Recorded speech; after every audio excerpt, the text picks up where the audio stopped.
eu cet affrontement qui a coûté même la mort du général Tchachi. On a utilisé des mercenaires en 1967. Vous vous rappelez que ces mercenaires qui nous avaient aidés ont créé un problème avec Jean Scram, qui nous a créé des problèmes et qui a même proclamé une république du Congo, et puis finalement il est sorti par le Rwanda. Alors, ça, ce sont des expériences. Maintenant, l'expérience du présent. Une des faiblesses fondamentales de notre armée, c'est son infiltration par des éléments issus de ce qu'on appelait le brassage.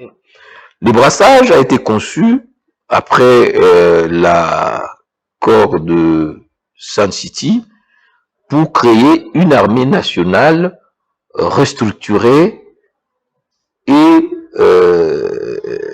professionnelle. On a pris plus ou moins 100 000 hommes. Il y avait 330 000 hommes en général. 150 sont allés au niveau de désarmement avec ce qu'on appelait la CONADER. Et on a dit on allait faire une armée de 150 000 hommes. Les 150 000 hommes, 100 000 sont venus de l'ex-gouvernement. L'MLC a donné 20 000 et les RCD et les autres ont donné 30 000.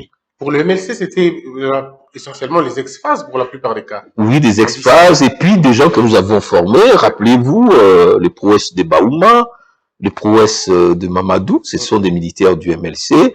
Mais aujourd'hui... Et les généraux Bouzamabé, non? Non, Bouzamabé, c'est ex-phase. Ouais. Vous voyez aussi les prouesses du général Ndima, qui est maintenant à l'Est, qui était un ancien d'ex-phase qui était. Donc, il n'y a pas eu beaucoup de problèmes du côté MLC. Pourtant, vous étiez soutenu par l'Ouganda, mais on ne vous accuse plus d'avoir amené... Non, parce que les concepts opérationnels que l'MLC avait développé avec l'Ouganda, et l'MLC a pu monter une armée nationale, c'est que l'Ouganda nous aidait dans la formation et peut-être dans l'appui.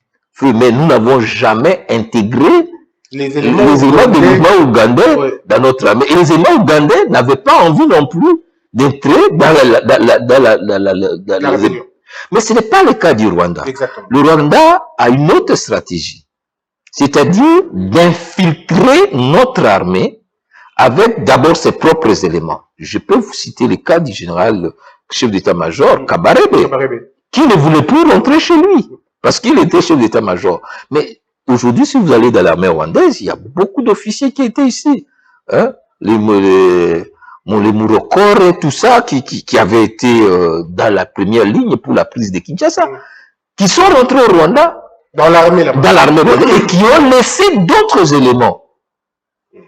Vous savez, Christian, quand on dit un colonel congolais, il s'appelle Mbangou, il s'appelle Mbato, il s'appelle Kabeya, mais ces éléments qui viennent du Rwanda s'appellent seulement le colonel Smith, Afande John, donc des noms, des prénoms. Ils n'ont que des prénoms. Ils n'ont que des prénoms.